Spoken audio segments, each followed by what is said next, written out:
আমার স্বরূপ কি? কোথায় আমার ঠিকানা?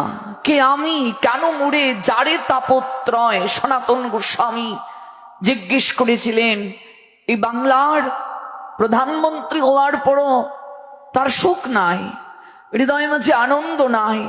মহাপ্রভুকে দর্শন করে প্রথমে এই জিজ্ঞাসাটা করলেন, কে আমি প্রভু? আমি কে? কেন মোরে যারে তাপত্রয়? আমায় এত কষ্ট কেন পেতে হচ্ছে? আমি চাই না যন্ত্রণা, চাই না কষ্ট, কিন্তু আমার এত কষ্ট কেন, যন্ত্রণা কেন? আমি প্রধানমন্ত্রী হওয়ার পরে তো আমার শান্তি নাই, আমার এত যন্ত্রণা, আমার এত কষ্ট। মাথার মাঝে বুঝা দুই ভাই অমর সন্তোষ, দবির কাশ আর সাকর মল্লিক, হুসেন শাহ নাম দিলেন, গৌরহরি পরবর্তীতে নাম দিলেন রূপার সনাতন। দুই ভাই মাথায় দুটা বস্তা, মস্তকের মাঝে দুটা বস্তা নিয়ে দাঁড়িয়ে রইলেন প্রভুর সামনে। প্রথম সাক্ষাৎ এইভাবে দাঁত দিয়ে তৃণটাকে চিবিয়ে ধরলেন, দাঁত দিয়ে এরকম তৃণ চিবিয়ে ধরলেন, আর মাথার মাঝে দুই ভাই দুটো বস্তা নিয়ে দাঁড়িয়ে আছেন প্রভুর সম্মুখে, কোনো কথা বলছেন না। মহাপ্রভু উঁচু আসনে বসে আছেন, দুই ভাই দাঁড়িয়ে আছেন অবাক বিস্ময়ে।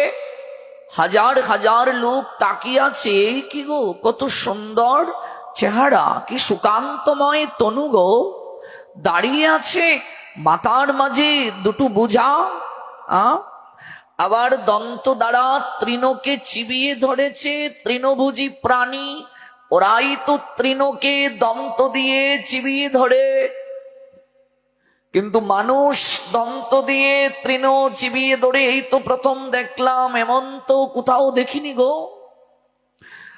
আবার মস্তকটা নিচু করে রইলেন। ওমা, তৃণভোজী প্রাণী যখন দন্ত দ্বারা তৃণটাকে গ্রহণ করে, মস্তকটা কি ঊর্ধ্বমুখী করে না নিম্নমুখী করে? নিম্নমুখী।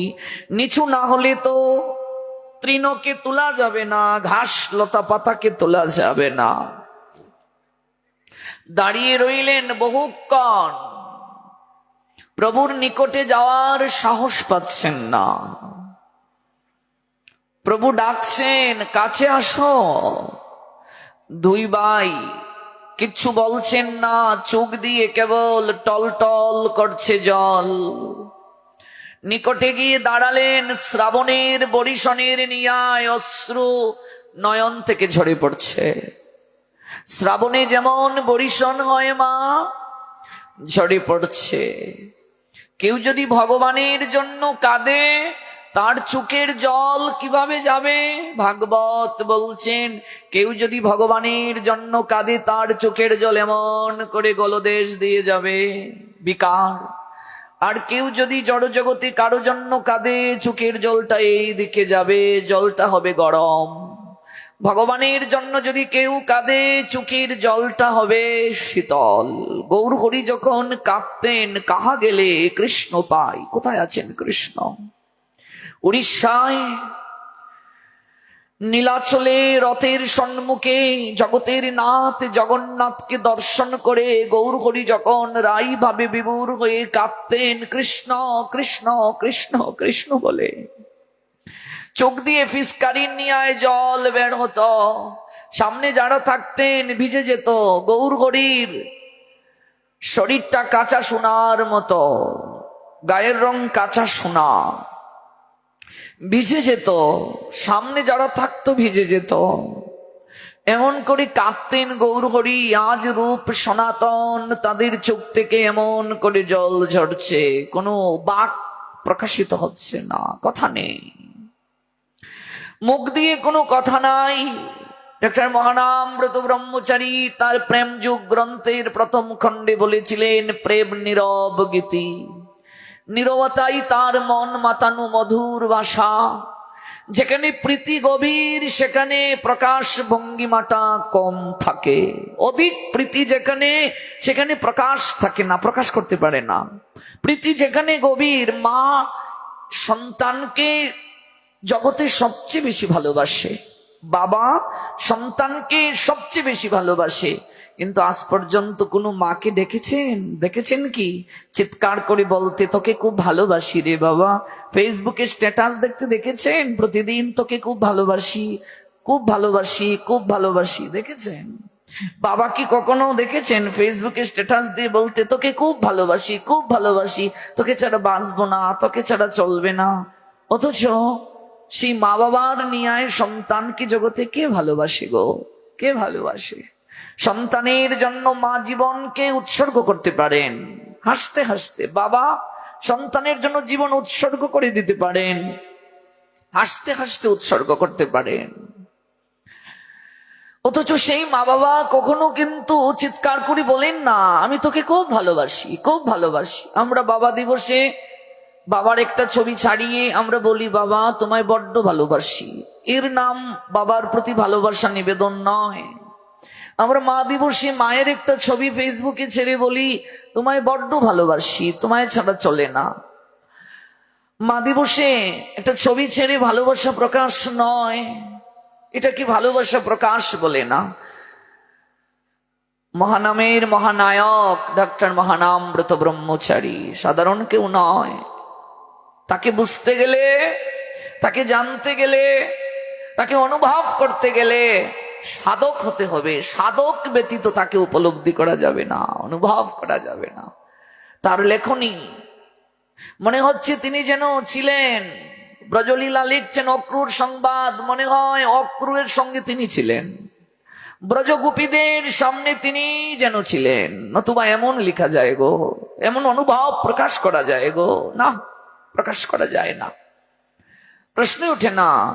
লীলা দর্শন করে করে যেন মনে হয় লিখেছেন। তিনি বলছেন, যেখানে সম্পর্কটা গভীর থাকে সেখানে প্রকাশ করতে পারে না, কেবল তাকিয়ে থাকে।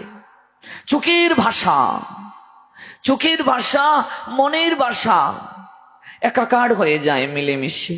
মনের কথা যেন চোখের চাহনিতে প্রকাশিত হয়। এই জন্য তিনি বলছেন, নীরবতাই তার মন মাতানো মধুর ভাষা। সাধক যখন সাধনার উপরে উঠে যায় তখন সে গোলমাল থেকে ধীরে ধীরে নিবৃত স্থানে চলে যায়। বুঝতে পেরেছেন বাবা? তখন ধীরে ধীরে নিজেকে গুটিয়ে নেয়, তখন আর তার কোলাহল ভালো লাগে না, তখন তার নিবৃত্তে থাকতে ইচ্ছে হয় কেবল প্রভুকে নিয়ে। তার সাথে মনের কথা প্রকাশ করতে ইচ্ছে হয়, কেবল তাকে জানাতে ইচ্ছে হয়, কেবল তাকে উপলব্ধি করতে ইচ্ছে হয়। সাধনা যত ঊর্ধ্ব দিকে যাবে তখন সাধকের এমন দশা হয়, তখন আর এত প্রকাশ করার ইচ্ছে থাকে না, কেবল তাকিয়ে থাকে। নীরবতাই তার মন মাতানো মধুর ভাষা। গভীরতার সম্পর্ক যেখানে, সেখানে এত প্রকাশ থাকে না, ছটপট ভাব থাকে না। ভরা কলসি নড়ে না, জলে পরিপূর্ণ, খালি কলসি বাজে বেশি। সাধকের সাধনা যখন পরিপুষ্ট হয়ে যায়, সাধকও তখন নীরব হয়ে যান। একজন সাধকের সাধনা গভীর বুঝবেন কি করে?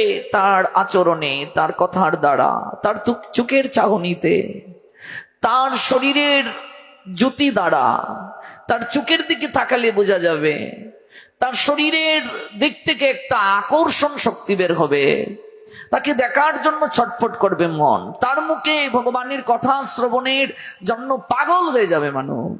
আকর্ষণ, চুম্বক যেমন লোহাকে টেনে নিয়ে আসবে, ভালো লাগবে না, যেতে ইচ্ছে হবে। শুনেছেন, থাকতে পারবেন না, কোনো কারণে যেতে পারলেন না, দেহটা পড়ে থাকবে, মনটা চলে যাবে ওই জায়গায়। এটা বিশেষ কৃপা প্রাপ্ত তিনি। এমন যদি কারো প্রতি হয়, বিশেষ কৃপা প্রাপ্ত তিনি, ভগবানের বিশেষ কৃপা প্রাপ্ত। এমন যদি কোনো সাধককে পেয়ে যান, একটু যত্ন করবেন। যত্ন মানে কি? ওই চরণ দুটো জড়িয়ে ধরে একটু ভিক্ষা চাইবেন, কৃষ্ণ প্রেম ভক্তি প্রাপ্তির ভিক্ষা। আমি আর কিছু চাই না। সংসার সমুদ্র হইতে উদ্ধার হমুরে, এই আমি দেহ সমর্পিলাম তোমারে। আমি চাই না কিছু। কৃষ্ণ পাদ পদ্মের অমৃত রসপান আমারই করাও তুমি এই চাহিদান। আমি আর কিছু চাই না। কি চাও তুমি? ঈশ্বরপুরী বলছেন মহাপ্রভুকে। মহাপ্রভু কাঁদতে কাঁদতে গয়া দামে পুরীপাদের দুটো চরণ জড়িয়ে ধরে বলছেন, গলবস্ত্রটা এরকম ভিক্ষার্থী হয়ে এরকম পেতে বলছেন, একটা চাওয়া আছে বৈষ্ণব ঠাকুর, হে গুরুদেব একটা চাওয়া আছে আমার, ভিক্ষা। কি ভিক্ষা? কৃষ্ণ পাদপদ্মের অমৃত রসপান। আমার ভিক্ষা হলো, আমার চাওয়া হলো, আমি কৃষ্ণ চরণাম্বুজে রস পান করতে চাই, আমি কৃষ্ণ প্রেমামৃত আস্বাদন করতে চাই, আমাকে একটু সেই প্রেমরস আস্বাদন করিয়ে দিন না। কৃষ্ণ সে তোমার, কৃষ্ণ দিতে পারো সে শক্তি তোমারও আছে। আমি তো কাঙ্গাল, কৃষ্ণ কৃষ্ণ বলে ধাই তব পাছে পাছে, সে শক্তি আছে, আমায় একটু দিন না কৃপা করে। আমি যে বড় কাঙ্গাল, আমি যে বড় পতিত, আমি যে দিনহীন। আমার মতো পতিত জগতে আর কেউ নাই, আমার মতো কাঙ্গাল জগতে আর কেউ নাই, কেউ নাই, কেউ নাই গো। চাওয়া, এরকম চাওয়া, এরকম নিবেদন, এরকম প্রার্থনা, এরকম আবেদন জানানো, যদি এমন কাউকে পেয়ে যাই আমি এইভাবে আবেদন জানাবো, এইভাবে নিবেদন জানাবো, এইভাবে তার চরণ রোজ একটু নেব, জীবন ধন্য হয়ে যাবে। কারণ তিনি ভগবানের বিশেষ কৃপা প্রাপ্ত। মারে, বৈষ্ণবকে দেবতাও চিনতে পারে না রে মা, আমরা সাধারণ মনুষ্য চিনব কি করে? সাধুকে চিনতে গেলে সাধু না হলে চিনা যায় না রে বাবা। সাধুকে চিনতে গেলে সাধু হতে হয়, সাধু না হলে সাধু চিনব কি করে? পুণ্ডরীক বিদ্যানিধি রাজকীয় পালঙ্কে শয়ন করে আছেন, কয়েকজন চরণ সেবা করছে তার। বৃষভানু রাজা রাধারানীর বাবা কলিযুগে এলেন পুণ্ডরীক বিদ্যানিধি হয়ে, এই তো চট্টগ্রাম তিনি এলেন। মহাপ্রভু তাকে বাপ বলে সম্বোধন করতেন। মহাপ্রভু যখন ভাবে বিভোর হতেন রাধা ভাবে, তখন তিনি নিজেকে রাধা জ্ঞান করছেন। পুণ্ডরীক বিদ্যানিধি যেহেতু বৃষভানু রাজা, তাহলে রাধা বৃষভানু রাজাকে ডাকবে কি? বাবা। তাই গৌরহরি রাই ভাবে বিভোর হয়ে ডাকছেন পুণ্ডরীককে বাবা বলে, আর সবাইকে বলছেন আমার বাপ পুণ্ডরীককে নিয়ে এসো, আমি দর্শন করব, আমি অদর্শনে কষ্ট পাচ্ছি, যন্ত্রণা পাচ্ছি, একটু নিয়ে এসো আমার কাছে। আবার কাঁদছেন তার সঙ্গ প্রাপ্তির জন্য, তার নিকটে বসার জন্য। রাজকীয় পালঙ্কে তিনি আছেন শয়ন করে, কয়েকজন সেবক তার চরণ সেবা করছে, এদিকে তাম্বুল চর্বণ করছেন, কুমকুম দ্বারা নিজেকে সাজিয়ে তুলেছেন। মুকুন্দ নিয়ে গিয়েছেন গদাধর পণ্ডিতকে বৈষ্ণব দর্শন করাবেন। দূর থেকে গদাধর দাঁড়িয়ে দেখছেন, আহা কাকে দর্শন করতে আসলাম, মনে হচ্ছে এত বড় বিষয়ী, কাকে দর্শন করতে এলাম মনে তো হচ্ছে বিষয়ী। 4-5 জন চরণ সেবা করছে, রাজকীয় পোশাক, আবার পালঙ্কে শয়ন করে আছে, আবার তাম্বুলও চিনুচ্ছে। শাস্ত্র জানালেন বৈষ্ণবে চিনিতে নারে দেবেরও শকতি, দেবতাও সাধু চিনতে পারে না, বৈষ্ণব চিনতে পারে না। সাধু আপনার সঙ্গে আছেন, আপনার সঙ্গেই মিশছেন, আপনার সঙ্গেই গলাগলি করছেন, কিন্তু তার ভেতরে আরেকটা রূপ আছে, সবার কাছে তিনি প্রকাশ করেন না।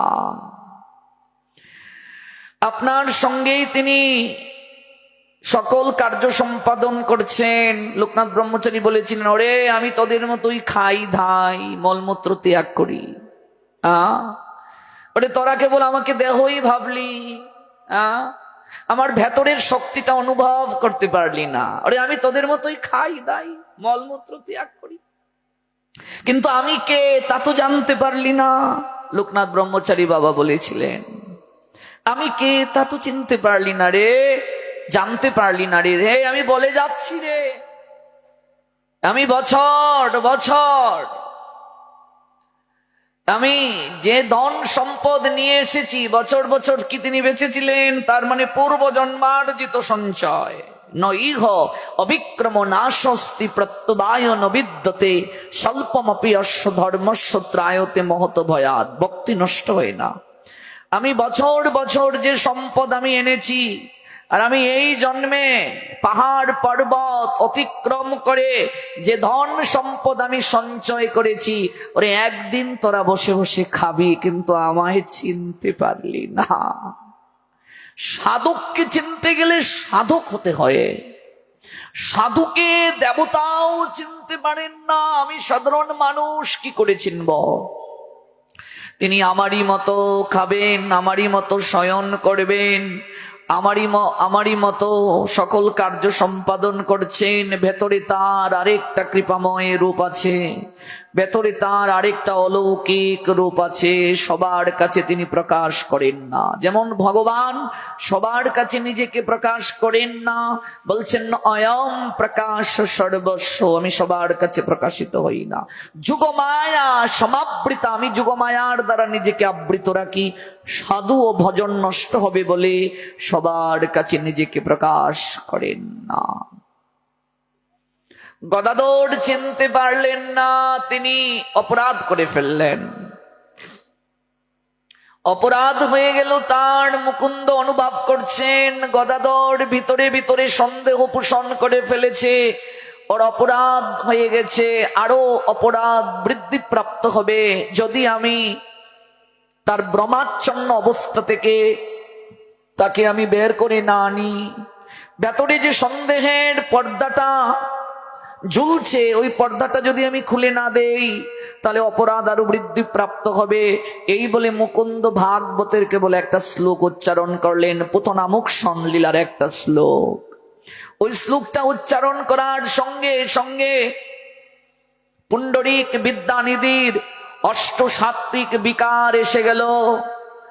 তিনি সঙ্গে সঙ্গে বিছানায় ছিলেন, সেখান থেকে গড়িয়ে গড়িয়ে বিছানা থেকে ভূমিতে লুটিয়ে পড়লেন। শরীরে যে বস্ত্র ছিল, বস্ত্রটাও তিনি টেনে হিঁচড়ে ছিঁড়ে ফেলছেন। শব্দ হচ্ছে গড় গড়, জল পতিত হচ্ছে, বরিশন হচ্ছে, আর তিনি অচেতন হয়ে গেলেন। অচেতন হয়ে পড়ে রইলেন। গদাধর অনুভব করছেন, সারা জীবন ভাগবত শ্রবণ করলাম, ভাগবতের শ্লোক শুনে লীলা শুনে আমার তো কোনোদিন এমন অনুভব হয়নি, আমার তো কখনো এমন হয়নি। একটা শ্লোক শ্রবণ মাত্র যার লীলা দর্শন হয়ে গেল, সঙ্গে সঙ্গে ভেতরে অনুভূতি জেগে গেল, সঙ্গে সঙ্গে যার শরীরে অষ্টসাত্ত্বিক বিকার এসে গেল, তিনি সাধারণ কোন সাধু হতে পারেন না, সাধারণ কেউ নয়। আমার অপরাধ হয়ে গেছে, বৈষ্ণব অপরাধ। বৈষ্ণবেতে হয় যদি ক্ষুদ্র অপরাধ, কোটি কোটি ভজনেতে পড়ে যায় বাদ। লুটিয়ে পড়লেন। মুকুন্দকে গলা জড়িয়ে ধরে বলছেন, মুকুন্দের সঙ্গে সম্পর্কটা বন্ধুর নিয়ায়। মুকুন্দ গদাধর মহাপ্রভু তিনজনই বন্ধু, সখ্য সম্পর্ক। কিন্তু এই সখ্য সম্পর্কটা সবার কাছে প্রকাশ করেন নাই। মুকুন্দ যেমন গৌর হরিকে ভালোবাসেন, ঝাঁটার বাড়িও দেন মুখ দিয়ে, মুখ দিয়ে ঝাঁটার বাড়ি। কেমন? এই জন্য শ্রীবাস কুট্টায় সবাইকে কৃপা করেছিলেন, মুকুন্দকে গৌর হরি কৃপা করেন নাই। শ্রীবাস করজুরি বলেছিলেন, গৌর হরি মুকুন্দ পিছনে দাঁড়িয়ে আছে, তুমি তাকে কৃপা করবে না প্রভু? কৃপা করবে না? ও তো দাঁড়িয়ে আছে পিছনে, তোমার কৃপা প্রাপ্তির জন্য দাঁড়িয়ে আছে, কৃপা করবে না তাকে?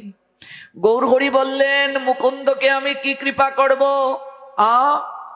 অত সকালে বুকে টেনে নেয়, বিকেলে ঝাঁটার বাড়ি দেয় আমায়। অত পাঁচমিশালি ধর্ম যাজন করে। পাঁচমিশালি ধর্ম কি? যেখানে যেমন সেখানে তেমন, এখানেও দৌড়লাম, ওইখানেও দৌড়লাম, এখানে গিয়ে ওই তিলক, ওইখানে গিয়ে ওই তিলক, এইখানে এইভাবে, ওইখানে ওইভাবে। জীবনে ওরা কোনোদিন ভগবান প্রাপ্ত হতে পারে না, কৃপা হয় না। পাঁচমিশালি ধর্ম। কেমন? মন স্থির নেই, কোন জায়গায় ভালো কোন জায়গায় ভালো, ওই জায়গা থেকে ওই জায়গায় দৌড়ে। ও মায়াবাদীদের সঙ্গেও ছুটে, ও আবার ভক্তিবাদী ওদের সঙ্গেও চলে, ওকে আমি কৃপা করব না। মুকুন্দ পিছন থেকে শ্রীবাসকে বলছেন, একবার জিজ্ঞেস করো কোনোদিন কৃপা পাবো কিনা। প্রভু তো আমায় কৃপা করবেন না, কিন্তু কোনোদিন কি কৃপা পাবো, কোনোদিন কৃপা পাবো, এটা জিজ্ঞেস করো, তুমি গিয়ে জিজ্ঞেস করো। মুকুন্দ বলছেন, না আমি পারবো না। কেন? বন্ধুর ন্যায় সম্বন্ধ। এখন কেন সাহস পাচ্ছেন না? কারণ ওই বন্ধুটাই বিষ্ণুকুট্টা, এখন তিনি মহাপ্রকাশ লীলায় আছেন। দেখছেন, আমি এতদিন যাকে বন্ধু জ্ঞান করেছি, আমি এতদিন যাকে জগন্নাথ মিশ্রের নন্দন নিমাই বিশ্বম্বর মনে করেছি, কিন্তু আজ বিষ্ণুকুট্টায় শ্রীবাসঙ্গনে দেখছি উনি যে ভবের ঘাটের মাঝি, উনি যে স্বয়ং কৃষ্ণ, উনি যে আমার প্রাণনাথ। তাই তিনি বলছেন, জিজ্ঞেস করো কোনোদিন কৃপা পাবো কিনা, কোনোদিন তার কৃপা পাবো কিনা, কোনোদিন কি কৃপা পাবো। শ্রীবাস বলছেন, প্রভু মুকুন্দ পিছন থেকে বলছে কোনোদিন কৃপা পাবে কিনা, কোনোদিন পাবে কিনা কৃপা। গৌরহরি ভাবে আবেশ হয়ে বললেন, কোটি জন্ম পর আমার কৃপা পাবে, বলে দাও। মুকুন্দ কাঁদতে কাঁদতে লুটিয়ে পড়ে বলছে, আমার জীবন ধন্য প্রভু, আমি কোটি জন্ম পরে হলেও তো তোমার চরণ পাবো, আমি তো পাবো তোমার কৃপা, কোটি জন্ম পরেও তো তুমি আমায় কৃপা করবে, কোটি জন্ম পরেও তো তুমি আমায় কৃপা করবে প্রভু, আমি আর কিছু চাই না, তুমি তোমায় কৃপা করবে, আমায় কৃপা করবে। আমি বঞ্চিত হইনি গৌর হরি, আমি বঞ্চিত হইনি, আমি বঞ্চিত হইনি, তুমি তো আমায় কৃপা করবে, কৃপা করবে, কৃপা করবে, কোটি জনম পর আমার কৃপা হবে। আমাদের না জানি কবে হবে রে মা, আমরা তো কত পাপী, আমরা তো কত অপরাধী, আমাদের না জানি কবে হবে। কোটি জন্ম পরে কৃপা হবে, কোটি জন্ম, কোটি জন্ম, এই বলে কাঁদতে কাঁদতে গড়াগড়ি দিচ্ছেন মুকুন্দ। মুকুন্দ যখন এমন করে কাঁদছেন, গৌরহরি বললেন, মুকুন্দ কাছে আসো। গৌরহরির কাছে গিয়ে মুকুন্দ দাঁড়ালেন, আমার বুকে আসো, আমি তোমায় আলিঙ্গন দেব। এই যে তোমার বিশ্বাস হয়ে গেল, কোটি জন্ম পর তুমি কৃপা পাবে, ওই যে নয়নে তোমার অশ্রু বর্ষণ হচ্ছে, আনুগত্য শরণাগতি এসে গেছে, আর কোটি জন্ম লাগবে না মুকুন্দ। আমি কেবল এই বিশ্বাস আর আনুগত্য স্থাপনের জন্য তোমায় পরীক্ষা করেছিলাম। মুকুন্দ চরণ দুটি জড়িয়ে ধরে কাঁদতে কাঁদতে বলছে, প্রভু প্রীতি আর আনুগত্য তোমাকে কোটি জন্ম বুঝি কয়েক সেকেন্ডের মাঝে পার করে দেয়, আর আনুগত্যহীন ভক্তিহীন জীব বুঝি কোটি জন্ম ঘুরতে ঘুরতেও তোমার কৃপা পায় না। আর আনুগত্য আর ভক্তি যার হৃদয়ে আছে, তার বুঝি চোখের নিমিষে কোটি জন্ম চলে যায়। মুকুন্দকে গৌরহরি আলিঙ্গন করে কৃপা করেছিলেন। এই মুকুন্দ সাধারণ কেহ নয়, এই মুকুন্দ গৌরহরির বিশেষ কৃপা প্রাপ্ত। তাই তো মুকুন্দের গলা জড়িয়ে ধরে আজ গদাধর বলছে, ভাই মুকুন্দ রে, বন্ধু আমার, আমি যে বড় অপরাধী রে, বৈষ্ণব চরণে অপরাধী। ওরে বৈষ্ণব চরণে যদি কেউ অপরাধ করে, তার যে ভক্তিলতা শুকিয়ে যায় রে মুকুন্দ। আমার কি হবে রে, আমার কি হবে? আমি যে বড় অপরাধী, আমি সাধু দর্শন করতে এসে অপরাধ করে ফেলেছি রে, আমি বৈষ্ণব সঙ্গ করতে এসে অপরাধ করে ফেলেছি, আমি যে বড় পাপী, আমি যে বড় অপরাধী। গদাধর গৌর হরির চরণে গিয়ে লুটিয়ে পড়লেন, প্রভু প্রভু আমায় ক্ষমা করে দাও, আমি বড় অপরাধী। যে গদাধরের প্রেমালিঙ্গনে প্রভু আনন্দ পান, দুই ভাই নেচে যায়, সহচর গণ গায়ে গদাধরের অঙ্গে পড়ে ঢলিয়া। গদাধরকে জড়িয়ে ধরলে প্রভু সুখ পান, আনন্দ পান। গদাধরের অঙ্গ স্পর্শ প্রভুকে সুখ দান করে, কারণ গদাধর তো রাধা রানী, এই জন্য প্রভুর বড় আনন্দ হয়, প্রভুর বড় সুখ হয়। কিন্তু আজ গদাধরকে আলিঙ্গন দিলেন না মহাপ্রভু। কারণ কি? হরি স্থানে অপরাধে তারে হরি নাম, তোমার স্থানে অপরাধে নাহি কয়েরান। গোবিন্দ কহেন মম বৈষ্ণব পরাণ, বৈষ্ণব হৃদয়ে সদামুই করি বিশ্রাম। তুমি আমার কাছে ক্ষমা চাইতে এসেছো কেন গদাধর? অপরাধ তো তুমি আমার কাছে করোনি, অপরাধ তুমি যার কাছে করেছো তার কাছে গিয়ে ক্ষমা চাও। প্রভু আমার কি হবে? আমার কিসে অপরাধ মুক্তি হবে? যার চরণে অপরাধ হয় তার অনন্ত কোটি গুণ মহিমা জগতে প্রচার, আর তার সেবা, তার চরণ দুলি অঙ্গে মাখা। তিনি যদি সন্তুষ্ট হয়ে তোমায় ক্ষমা করেন গদাধর, তবেই তুমি ক্ষমা পাবে। আমার আশীষ আছে তোমার প্রতি, কিন্তু আজ আমি তোমায় আলিঙ্গন করতে পারলাম না। গদাধর ছুটে এলেন, পুণ্ডরিক বিদ্যানিধির চরণে লুটিয়ে পড়লেন। পরবর্তীতে তার চরণে কাঁদতে কাঁদতে আবেদন জানালেন, আপনি আমায় কৃপা করে সেবার সুযোগ দিন। দীর্ঘকাল সেবা করে দীক্ষা গ্রহণ করলেন পুণ্ডরিক বিদ্যানিধির নিকট থেকে গদাধর। ওই গদাধর সেবা করে অপরাধ থেকে মার্জনা হলেন, পুণ্ডরিক বিদ্যানিধির অপরাধ থেকে মার্জনা হলেন। এই বাংলাদেশেই পুণ্ডরিক বিদ্যানিধির আবির্ভাব স্থান। আপনারা গিয়েছেন কিনা চট্টগ্রাম পুণ্ডরিক ধামে? সেখানে আপনারা দর্শন করতে পারবেন। স্বয়ং কলিযুগে এলেন বৃষভানু রাজা এই চট্টগ্রামে, আর গদাধরও চট্টগ্রামে আবির্ভূত হলেন। চট্টগ্রাম, সেখানে গদাধরেরও আবির্ভাব স্থান, বাঁশখালী আবির্ভূত হলেন। মুকুন্দও এলেন, বাসুদেব দত্ত এলেন। এই পূর্ববঙ্গে, এই বাংলায় কত যে সাধকের স্থান আমরা কজন জানি গো মা, কজন জানি আমরা। প্রসঙ্গটা কি? চোখ বেয়ে ফিসকারির নিয়ায় জল ঝরে, বিকার যখন আসে, রূপার সনাতন দাঁড়িয়ে আছেন, যেখান থেকে তো দূর গেলাম, বস্তাটা মাথায় নিয়ে প্রভুর সামনে কাঁদছেন, প্রকাশ করতে পারছেন না। মহানামব্রতের ভাষায় বলেছিলাম, প্রীতি যেখানে গভীর সেখানে প্রকাশ ভঙ্গিমা চলে না, নীরব থাকে। মহাপ্রভু সব উপলব্ধি করলেন, কাছে ডাকলেন, যান না, কথা বলতে পারছেন না, কান্না করছেন কেবল ফুফিয়ে ফুফিয়ে। কি হয়েছে কান্না করছেন বলতে পারছেন না? প্রভু বললেন, ভক্ত আমার কাছে না গেলে আমি তো তার কাছে যেতে পারি। এখানেই ভগবান করুণাময়।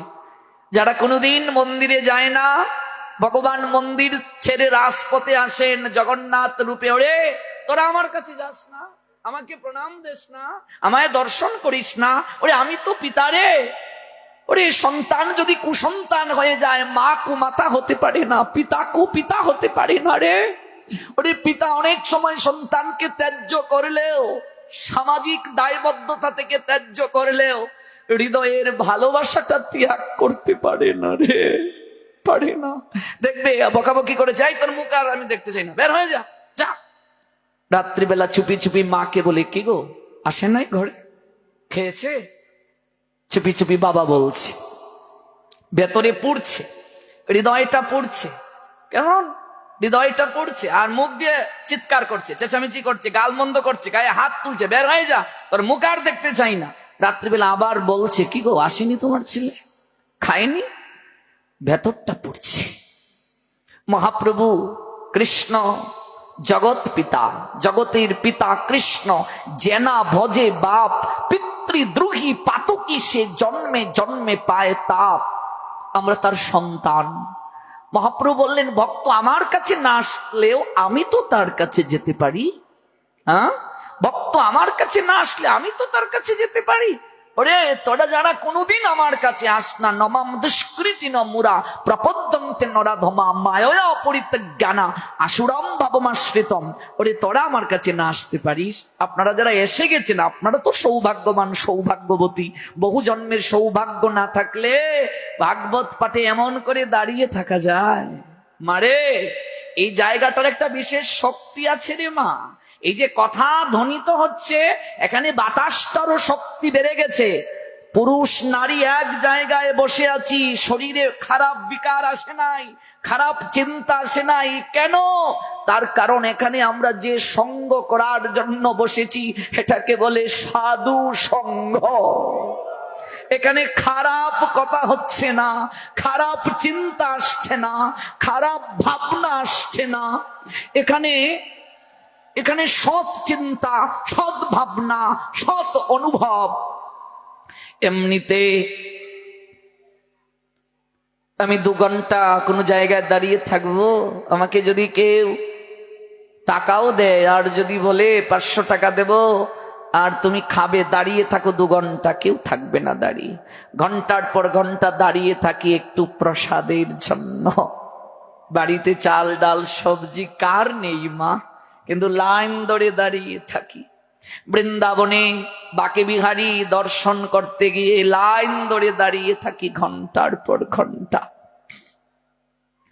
ওই আপনি যখন বদ্রীনাথ দর্শন করতে যান ঘন্টার পর ঘন্টা দাঁড়িয়ে থাকেন। বিটল নাট দর্শন করতে যান দক্ষিণ ভারতে 24 ঘন্টাও দাঁড়িয়ে থাকে। তারকেশ্বরে মহাদেব তারকনাথকে, তারকেশ্বরকে দর্শন করতে শ্রাবণ মাসে, ও মা না গেলে বুঝবে না,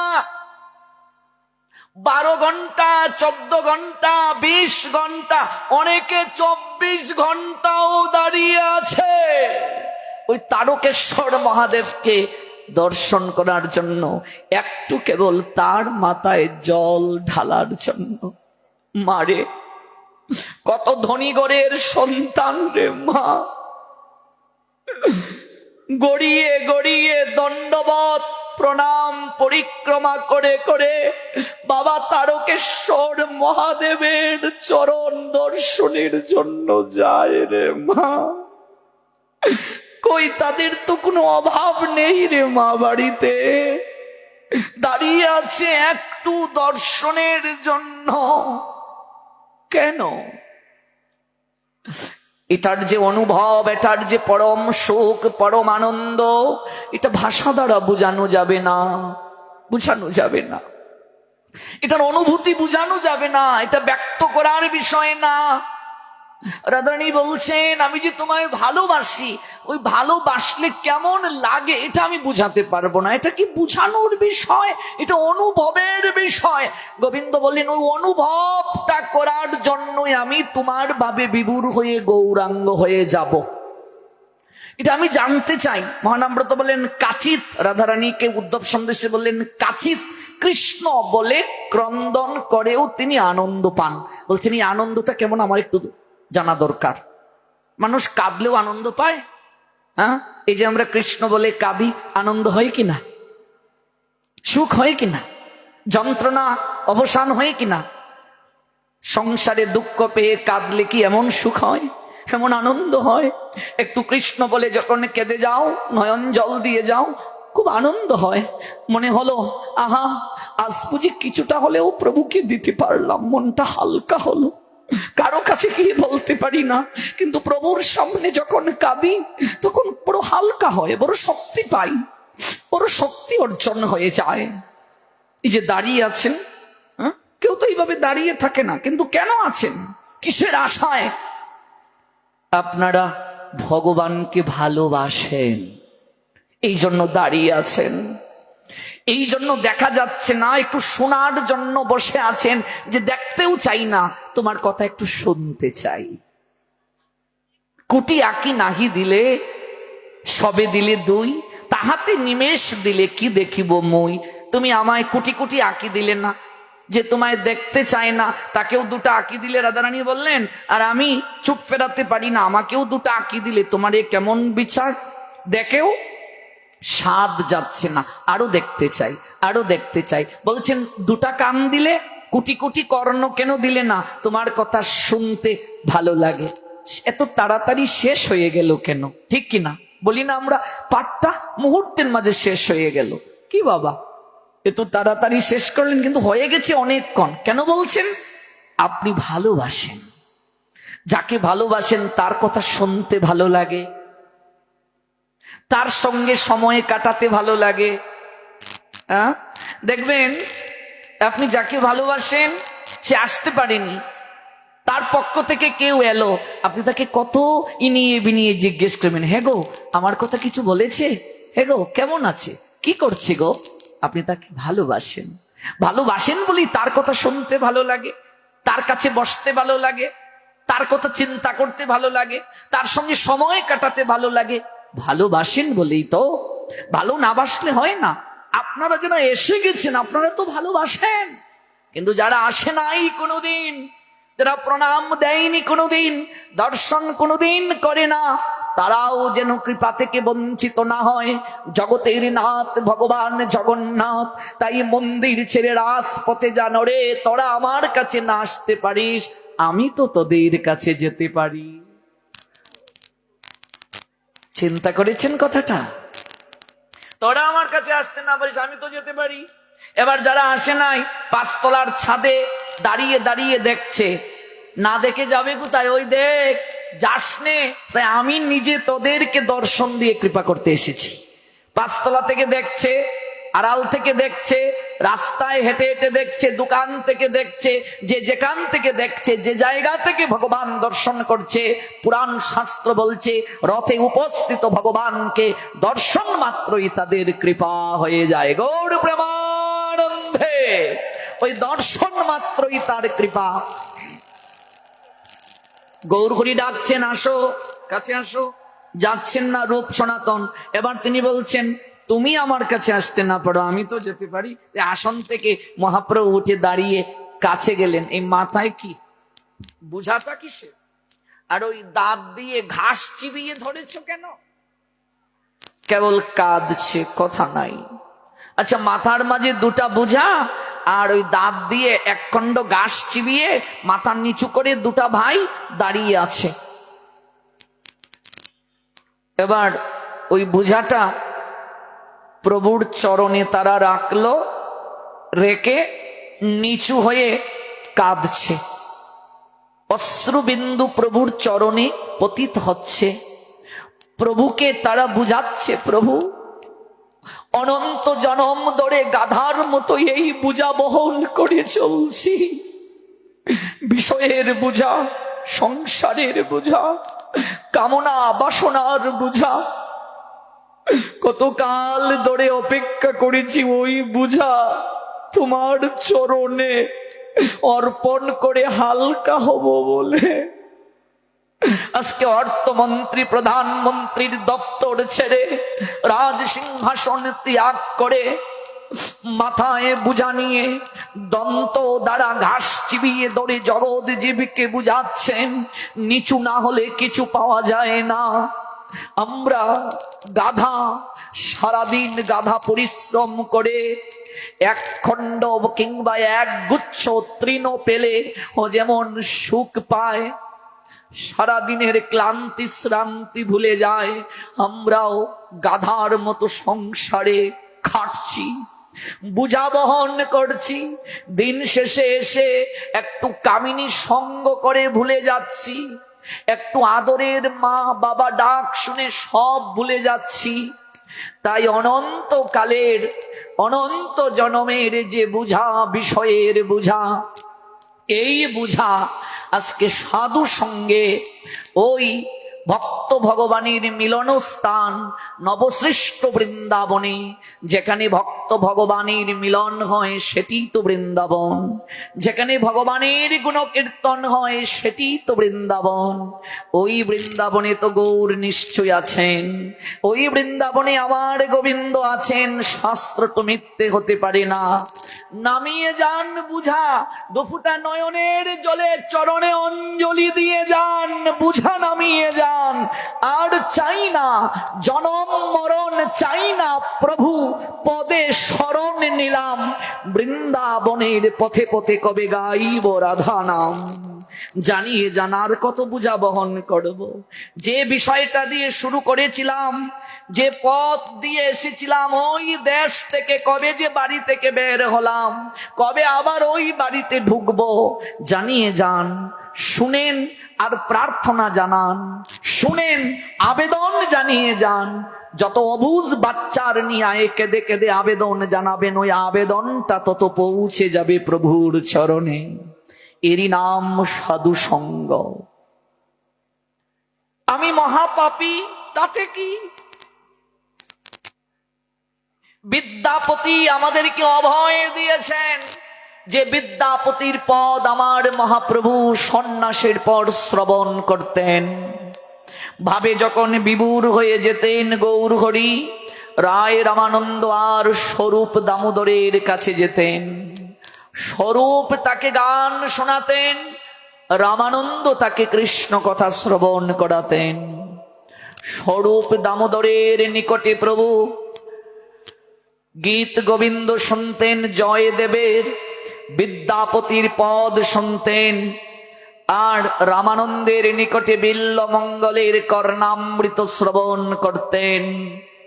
বিদ্যাপতি আমাদেরকে অভয় দিলেন, মাধব বহুত মিনতি করি তুও, দেই তুলসী তিল দেহ সমর্পিন, দয়া জানি না ছাড়বি মুও। গণইতে দুষ্গুণ লেশ না পাউবি, জব তুহু করবি বিচার। তুহু জগন্নাথ জগতে কহাওসি, জগ বাহির নহ মুই ছাড়। আমি মহাপাপী, কিন্তু তুমি জগন্নাথ, তুমি জগতের নাথ, তুমি কৃপা করবে বলেছ। তুমি তো বলেছ তুমি কৃপা করবে, তুমি কৃপাময়, তুমি উদ্ধার করবে। আমি তোমায় কি বলবো? আমার দোষের কথা বলবো কি? গণইতে দোষ গুণ লেশ না পাওবি, আমার কোনো গুণ নাই, কেবল দোষ। একটা দুটা দোষ যদি থাকতো তা না হয় তোমায় বলতাম, কিন্তু এত দোষ, এত গুণেও শেষ করা যাবে না। আমি তোমায় কোন দোষটা দূর হওয়ার জন্য বলবো? আমার যে দোষ, এত দোষ, আমি তোমার কাছে কোন দোষটা জানাবো? আমার তো কোনো গুণ নেই, সব দোষ। কোন দোষটা তোমার কাছে জানবো? কিন্তু তোমাকে কৃপা করতেই হবে। ভগবান বলছেন না, আমি কৃপা করব না। এত দোষ আমি কি করে কৃপা করব? বলছে হ্যাঁ, কৃপা করতেই হবে, কারণ তুমি কথা দিয়েছো জীব উদ্ধারিতে মূর অবতার। তুমি কোন জীবকে উদ্ধার করবে সেটা তো বলো নাই। গৌর প্রেমানন্দে দেখুন এক জায়গায় ধরা হয়ে গেছে। শুনো, তুমি বলছো জীব উদ্ধারিতে মূর এই অবতার, কিন্তু তুমি কোন জীবকে উদ্ধার করবে সেটা তো বলো নাই। ভালো জীব কিংবা খারাপ জীব সেটা তো বলো নাই। বলছো জীব উদ্ধারিতে মূর এই অবতার।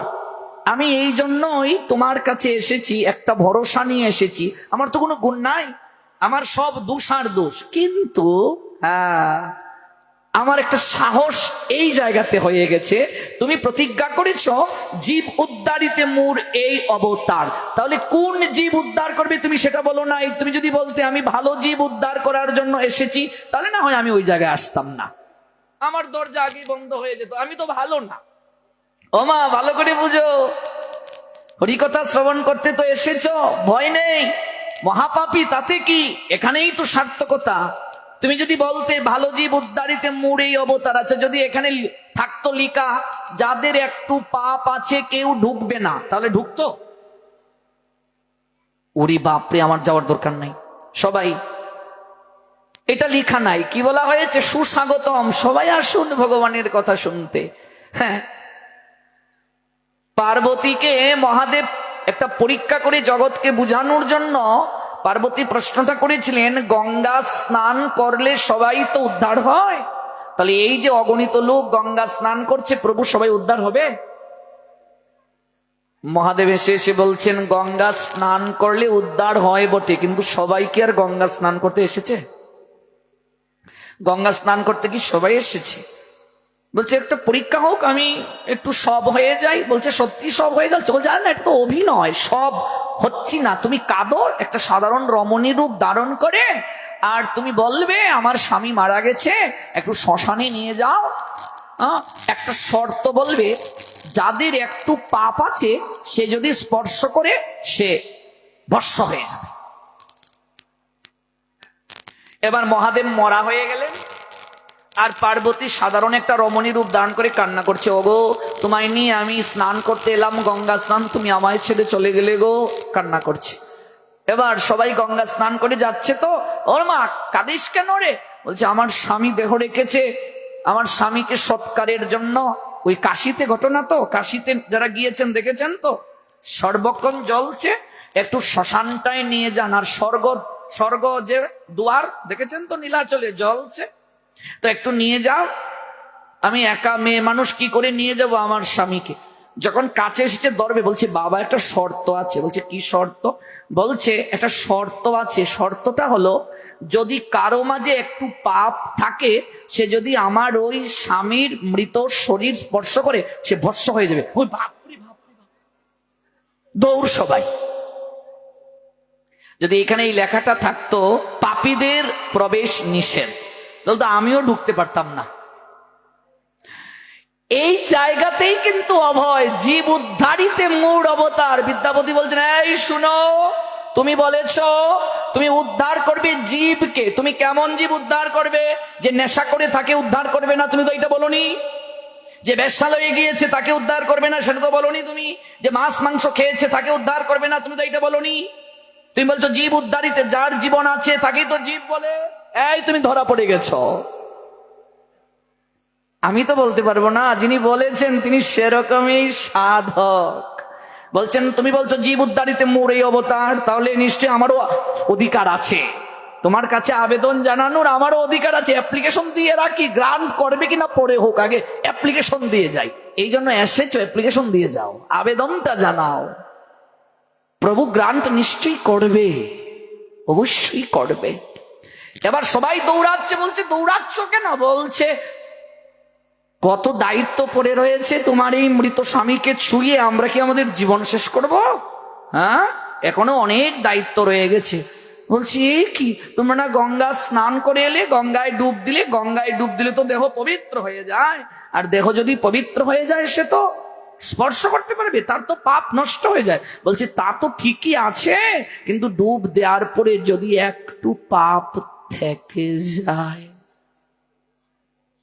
এই সংশয় নিয়ে যদি কেউ ঢুকে তাহলে হবে না। মহাপাপীও ঢুকতে পারবে, কিন্তু সংশয় থাকবে না।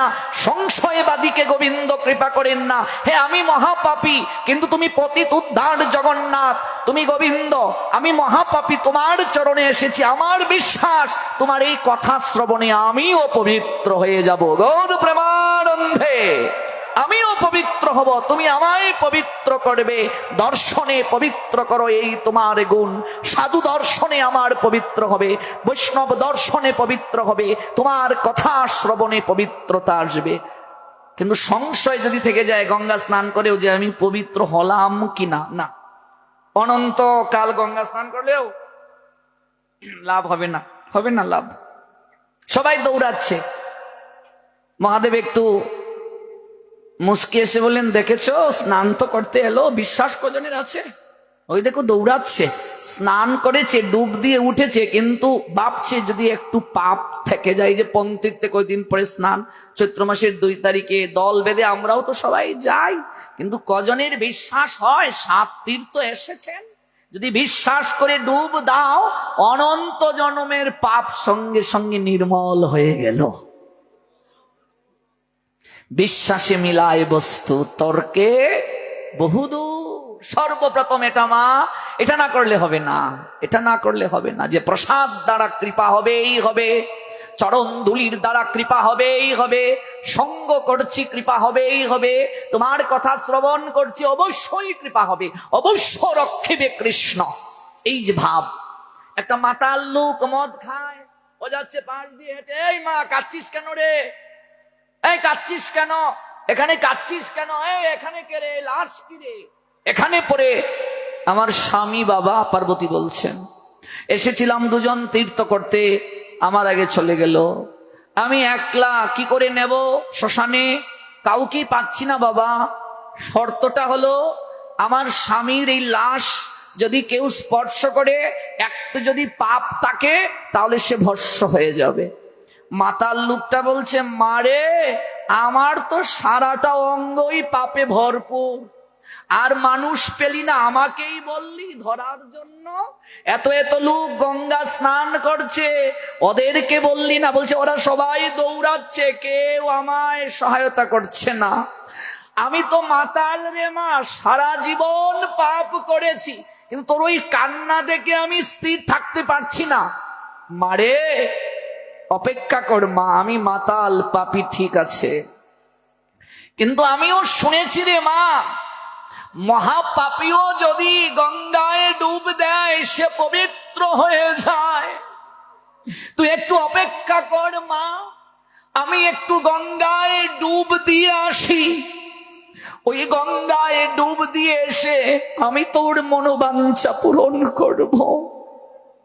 সারা জীবন যে মদ খেয়ে মাতলামি করত, অসৎ কার্য করত, সেই লোকটা গঙ্গায় ডুব দিয়ে বলছে, রে পতিত পাবনী, আমি তো সারা জীবন পাপ করেছি, এক দুঃখিনী মায়ের স্বামীকে আজ শ্মশানে পৌঁছে দেওয়ার জন্য আমার মন দ্রবীভূত হয়ে গেছে, আমি গঙ্গায় আজ ডুব দিলাম, আমার বিশ্বাস আমার পূর্বকৃত সকল পাপ মা তুমি ধুয়ে মুছে পরিষ্কার করে দিয়েছো।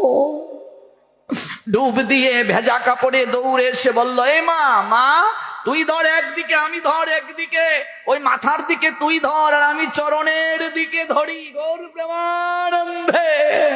তুই মস্তকের দিকে ধর আর আমি ওই চরণের দিকে ধরি। যার মন্দিরে পাঠ শুনছি তার একটু কথা না বললে তো হবে না, আসল জায়গায় ধরছে মহাদেবের চরণে।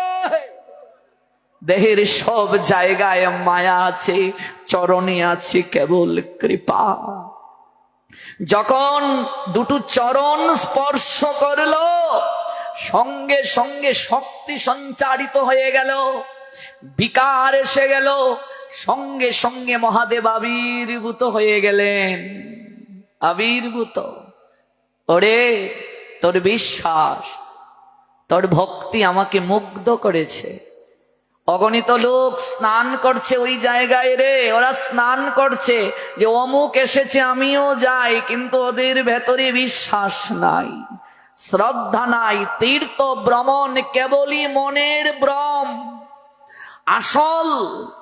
আসল কার্যটা হলো বিশ্বাসের সঙ্গে গুরু বৈষ্ণব চরণে শরণ, তা না হলে হয় না।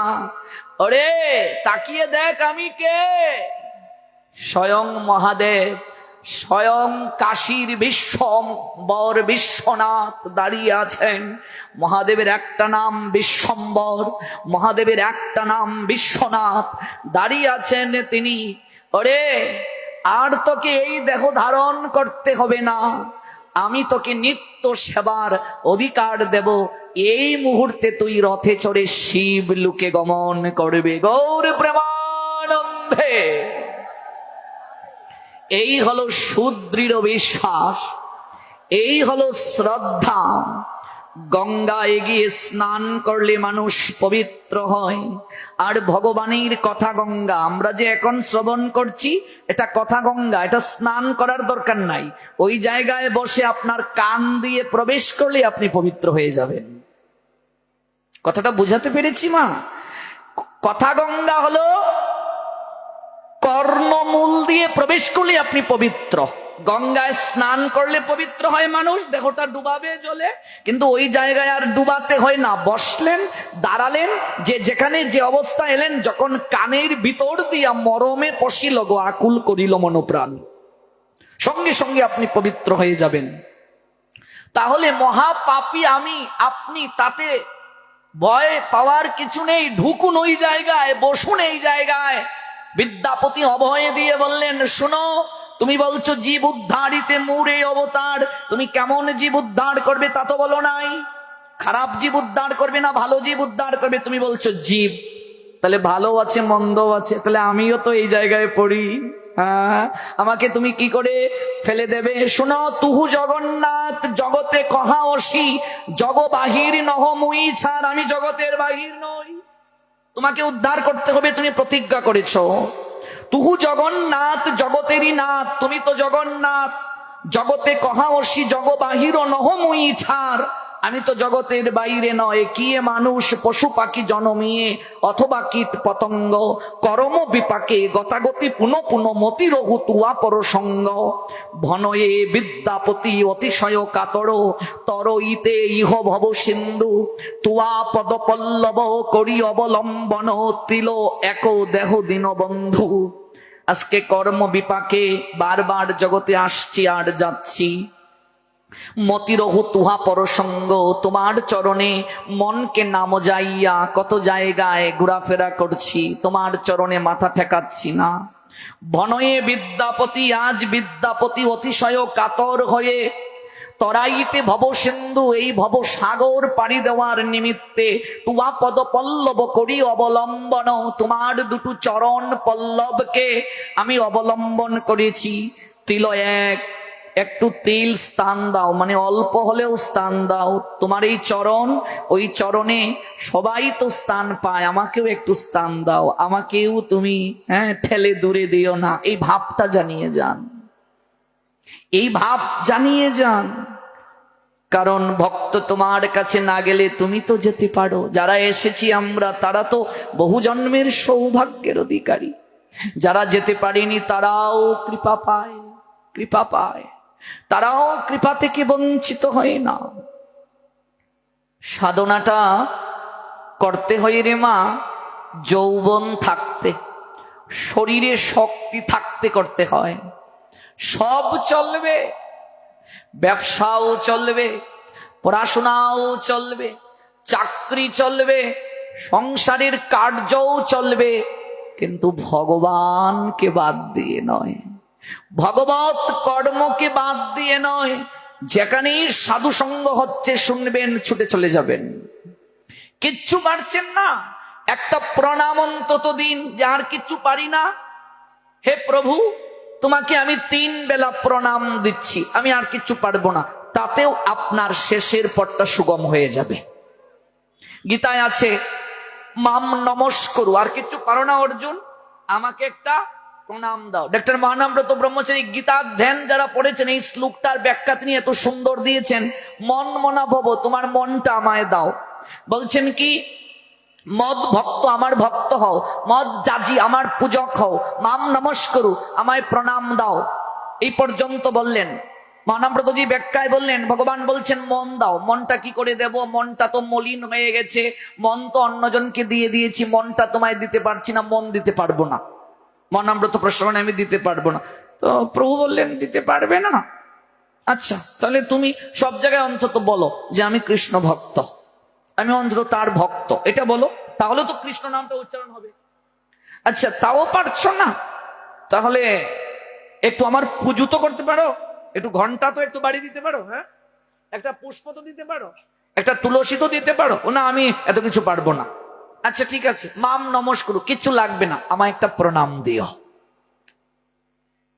যদি কোনো কিছুও না পারো, মহানামব্রত বললেন, শোনো, যারা প্রভুকে মন দিয়েছে, যারা তার ভক্ত হতে পেরেছে, যারা নিয়মিত তার পুজো করে, যারা তাকে প্রণাম দেয়, যদি এমন কাউকে পাও, তাকে একটু যত্ন করিও, আতিথেয়তা করিও।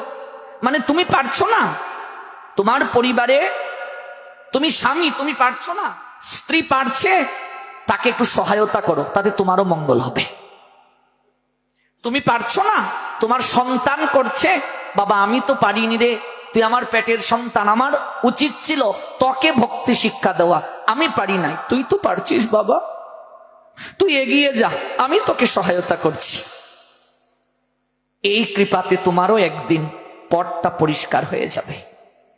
যে করছে তাকে একটু যত্ন করো, সহযোগিতা করো, অর্থ দিয়ে করতে পারো, তাকে একটু মনোগত দিক থেকে সমর্থন করতে পারো। যদি এগুলোও না পারো, তিনি যেখানে আসবে অন্তত একটু দর্শন আর তাকে একটু প্রণাম দেওয়ার জন্য যাও, তাহলেও দেখবে তোমার পথটা পরিষ্কার হয়ে গেছে। ও বাবা, এমন সুযোগ আর কে দেবে? গোবিন্দ দাস রাস্তা দিয়ে যাচ্ছেন, পদকর্তা, মা কালীর সাধক, মায়েরও এখানে বিগ্রহ আছে দেখলাম, মায়েরও একটা লীলা বলা আবশ্যক। যাচ্ছেন রাস্তা দিয়ে, বাগানে একটা সুন্দর পুষ্প প্রস্ফুটিত হয়ে আছে। গোবিন্দ দাস মনে মনে বলছেন, আহা আহা আহা, কত সুন্দর, কত সুন্দর পুষ্প, কত সুন্দর পুষ্প। রাস্তা দিয়ে আপনি যাচ্ছেন, আপনার যদি এমন অনুভব হয় বাগানে একটা সুন্দর পুষ্প দেখে, আহা কত সুন্দর পুষ্প, যদি আমি একটা প্রভুর চরণে দিতে পারতাম, যদি এরকম অনুভব হয়, এটাই ভালোবাসা, এটাই ভালোবাসা। গোবিন্দ দাস প্রথমে মা কালীর সাধক ছিলেন, পরবর্তীতে তিনি কৃষ্ণ ভক্ত হয়েছিলেন। কালী কৃষ্ণে বিরোধ করবেন না, শক্তিমান শক্তি, শক্তি ছাড়া কখনো শক্তিমান হওয়া যায় না, বিরোধ করবেন না। আজকাল বিরোধ করে করে আমরা শক্তিহীন হচ্ছি, দলাদলি করতে করতে শক্তিহীন হচ্ছি। সবার কাছে প্রণাম দিয়ে কৃষ্ণ ভক্তি ভিক্ষা চাও। আমি শনি ঠাকুরকেও প্রণাম দিয়েছি, মহাদেবকেও প্রণাম দিয়েছি, মাকেও প্রণাম দিয়েছি, একটাই প্রার্থনা, কৃপা করো, শক্তি দাও, যেন আমার গোবিন্দ চরণ থেকে আমি সরে না যাই। সবার কাছে প্রার্থনা জানাও, বিরোধ নাই, এটাই সনাতনের সৌন্দর্য, এটাই সনাতন শাস্ত্রের মূল কথা। কেউ মা কালী ভজন করছে, কেউ মহাদেব ভজন করছে, কেউ শনি ঠাকুর ভজন করছে, কেউ কৃষ্ণ ভজন করছে, উদ্দেশ্য সবার এক, একটা উদ্দেশ্য কি? প্রেম ভক্তি লাভ করা। একদিন না একদিন ঘুরতে ঘুরতে হবে। এই যে ময়মনসিংহে অনেকগুলো স্কুল, সব স্কুলের ড্রেস কি একরকম? সব স্কুলের কি পোশাক একরকম? সব স্কুলের প্যান্ট, যারা স্টুডেন্ট যায়, ছাত্র যারা, তাদের প্যান্টের রং কি এক? ছাত্রী যারা, তাদের জামার রং কি এক? এক একটা স্কুলের ড্রেসের কালার একরকম, কিন্তু প্রত্যেক স্কুলের একটাই উদ্দেশ্য, শিক্ষা দান করা। শিক্ষাদান হচ্ছে উদ্দেশ্য। এক এক জনের মেধা অনুযায়ী এক একটা স্কুলে সে অ্যাডমিশন নিতে পারে, ঠিক কিনা? মেধা অনুযায়ী 10 জন মাতাজিকে আলু, ফুলকপি, সমপরিমাণ তেল, সমপরিমাণ জল, সমপরিমাণ মশলা দেয়া হলো, ফুলকপি আলু রসা করো। 10 জন কি একরকম রসা করবে? রসার উপকরণ সব সমান, উপকরণ সমান হলেও রসা 10 রকম কেন? এক এক জনের রান্নার গুণাবলী অনুযায়ী রান্নাটা হবে। গৌর প্রেমানন্দে। গুণাবলীটা হবে মেধা অনুযায়ী, প্রজ্ঞা অনুযায়ী। প্রজ্ঞা অনুযায়ী একই উপকরণ, কিন্তু মেধা প্রজ্ঞা অনুযায়ী রান্নাটা এক এক রকম। আপনি ময়মনসিংহে আসবেন, রাস্তা কি একটা? একটা রাস্তা, কিন্তু উদ্দেশ্যটা ময়মনসিংহে যাওয়া। মারামারি করবেন না, দলাদলি করবেন না, ঠেলাঠেলি করবেন না। আমরা রাস্তা নিয়ে মারামারি শুরু করে দেই, উদ্দেশ্যটা যেন ঠিক থাকে। কেউ বলছে আমি আলু ভাজি খাবো, খাও। বলছে আলু ভাজিটা টুমা টুমা করে আমার পছন্দ, ঠিক আছে, টুমা করে আলু ভাজি হোক। কেউ বলছে না গো, আমি টুমা আলু ভাজি পছন্দ করি না, অমাসি একটু ফইল্লে আলু ভাজি আমার লিগে করিলেও। আচ্ছা করিলে মানে তুমি খাইলিও, ওইটা আলু ভাজি ফুল্লা করছে। কেউ বলছে না, আমি তা আলু ভাজি খাইতাম না, আমি আলু ভর্তা খাইতাম। তো খা আলু ভর্তা। কয় আমি সরিষার তেল দিয়ে খাইমু, খাও। বলছে না, আমি সরিষার তেল দিয়ে ভালো লাগে না, আমি ঘি দিয়ে আলু ভর্তা খাইমু। তো খা। তো বলছে না, আমি আলু ভর্তা খাইমু ঠিকই, কিন্তু কড়াইয়ের মাঝে তেল দিয়া, শুকনা মরিচ দিয়া, একটু নাইরা সাইরা ভাজ্যা খাইমু। বলছে খা। বলছে একজন কইতেছে, আইয়া দেখো আমি আলু ভর্তা তোমরা যেটা কইতেছো ওইটা খাইতাম না, আলু ফলা বাজিও খাইতাম না, আমি টুমা বাজি খাইতাম না, আমি আলুর দম খাইমু। আলুর দম সবাই খাচ্ছে কি? খাচ্ছে কি? খাচ্ছে কি? গৌর প্রেমানন্দে খাচ্ছে আলু। কেউ আলুর দম খাচ্ছে, আলু ভর্তা খাচ্ছে, আলু ভাজি খাচ্ছে। খাচ্ছে কি?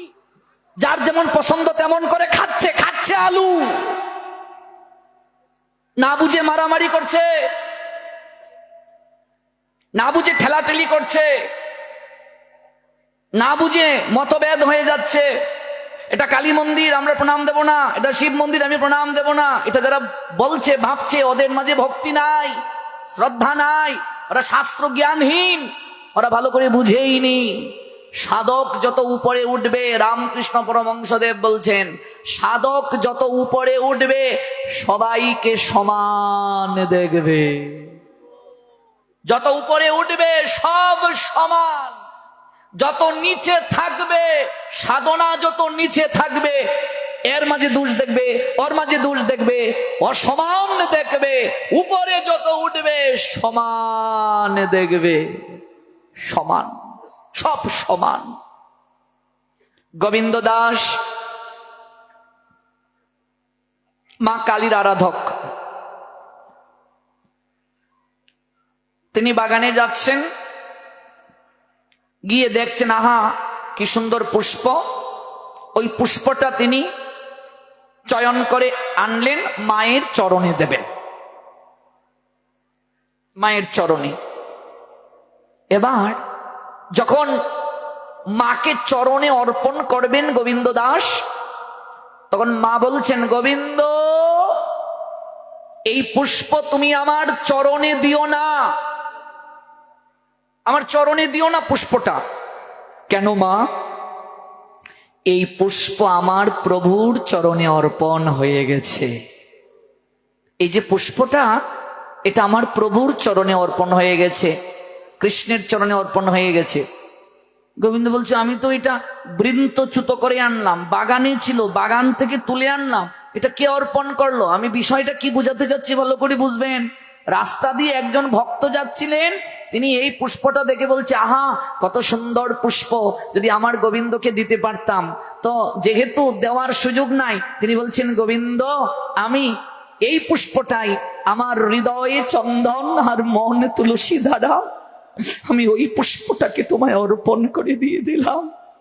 তোমার পুষ্প কেনার টাকাও যদি না থাকে, তুমি মনে মনে কোনোদিন পুষ্প পেলে না, মনে মনেও যদি পুষ্প দাও। আমাদের ধর্ম কত সুন্দর। গোবিন্দ বলছেন, কেউ যদি মনে মনেও আমায় পুষ্প দেও, তাতেও আমি গ্রহণ করি। আর সুযোগ আছে কিচ্ছু?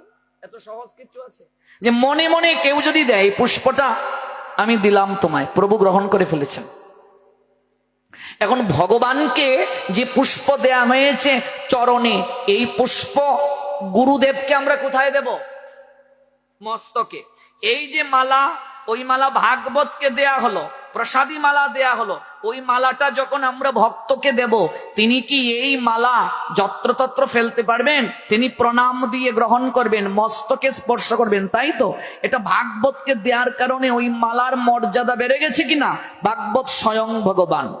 আচ্ছা, এই পুষ্পটা বা পুষ্পের মালাটা যদি অন্য কাউকে দেয়া হতো, মলিন যদি হয়ে যেত, অর্থাৎ মজে যদি যেত পুষ্পটা, যত্রতত্র ফেলে দিত কিনা? কিন্তু এই পুষ্পমালাটা যদি কোনো ভক্ত, যদিও ভাগবতের অবশ্যই প্রসাদী মালা যদি কেউ নিতে পারে, এটা অনেক সৌভাগ্য তার। যদি এই মালাটা কেউ নেয়, সে কি যত্রতত্র ফেলতে পারবে?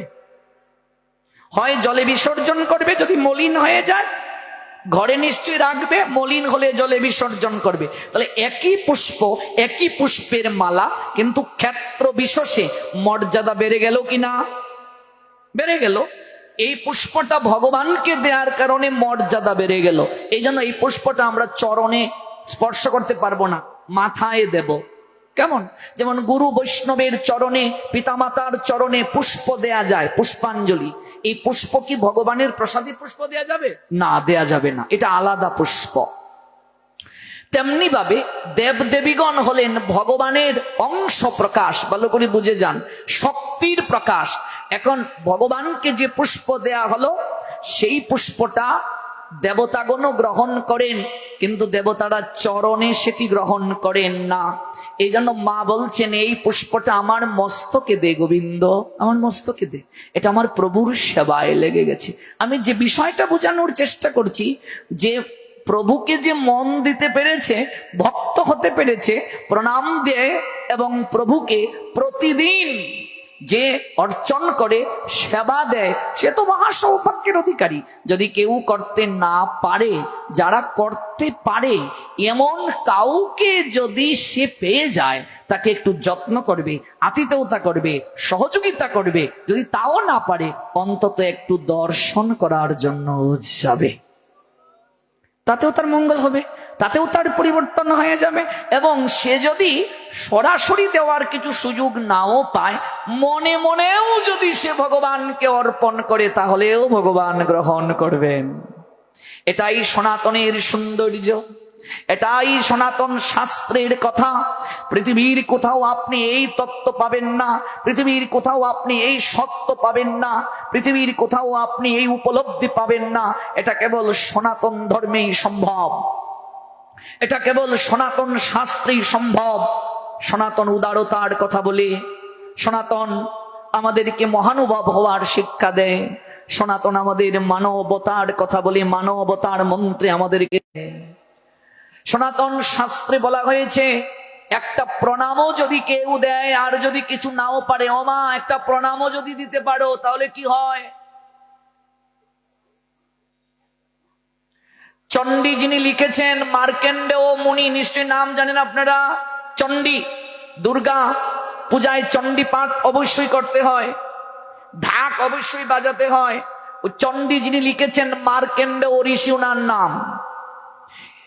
মার্কেন্ডেয় পুরাণ থেকে চণ্ডী এসেছে। চণ্ডী একটা মার্কেন্ডেয় পুরাণের অংশ, যেমন মহাভারতের একটা অংশ গীতা, চণ্ডীটা হলো মার্কেন্ডেয় পুরাণের অংশ। চণ্ডীতে 700 আছে শ্লোক, গীতাতেও 700 শ্লোক। এই জন্য চণ্ডীকে বলা হয় সপ্তশতী, গীতাকেও বলা হয় সপ্তশতী। ওই মার্কেন্ডেয় যখন জন্ম নিলেন, পুষ্টি বিচার করা হলো। আগেরকার সময় তো পুষ্টি বিচার হতো, জ্যোতিষ শাস্ত্রে দিন ক্ষণ তিথি নক্ষত্র এগুলো দেখে বিচার করা হতো, নামও রাখা হতো। মার্কেন্ডেয়কে দেখে বলছেন, গুরুদেব বলছেন ওর আয়ু বেশি দিন নাই, দেহ রেখে যাবে, মৃত্যু যুগ আছে, হয়ে যাবে মৃত্যু, আয়ু নাই। তার বাবা তখন কাঁদতে লাগলেন, গুরুচরণে পড়ে কাঁদতে লাগলেন। গুরুদেব তখন বললেন, একটা আমি তোমাকে উপদেশ দিয়ে যাই, তোমার যেহেতু আয়ু নেই, যে কোনো সময়ে তোমার মৃত্যু হয়ে যাবে, একেবারে আয়ু নেই জগতে, আর তুমি বেশি দিন থাকবে না, তাহলে তোমার নিকটে আমার একটা আদেশ হলো, একটা তোমাকে আমি শিক্ষা দিয়ে যাই, ভজন শিক্ষা। তুমি সাধু দর্শন মাত্রই প্রণাম দেবে। বুঝতে পেরেছো মা? সাধু দেখলেই প্রণাম, আর কিছু না।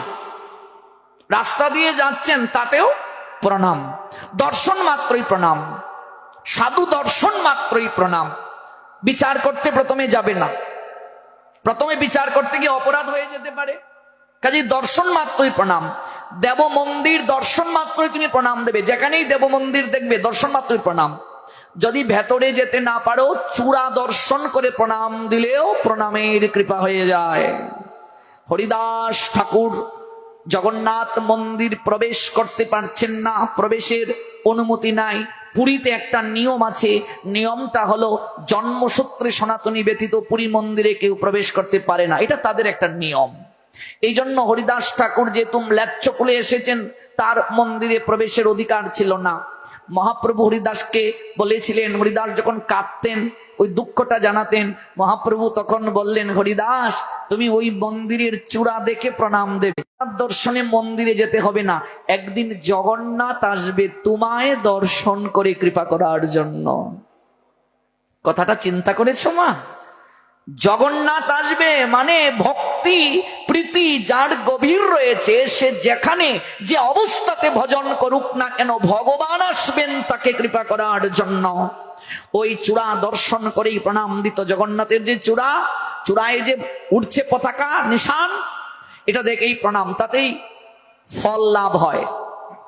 দেব মন্দির দর্শন মাত্র প্রণাম, দেব প্রতিমা দর্শন মাত্র প্রণাম। রাস্তা দিয়ে যাচ্ছেন, এমন করবেন না, প্রণাম দেবেন। বলছেন মার্কেন্ডেয়, এটাই তোমার ভজন। সাধু দর্শন মাত্রই প্রণাম, দেব মন্দির দর্শন মাত্র প্রণাম, শুধু প্রণাম দেবে, শুধু প্রণাম বলে গেলেন। মার্কেন্ডেয় তখন বাচ্চা বয়স, ছোট্ট, তিনি যাকে পান তাকেই প্রণাম, দর্শন মাত্র, আর কোনো ভজন না, শুধু প্রণাম। গীতায় গোবিন্দ বলছেন কি, মাম নমস্করু, আমায় প্রণাম দিও। একটা প্রণাম দ্বারাও ভগবান দর্শন হয়ে যায়। এই শিক্ষাটা দিচ্ছি।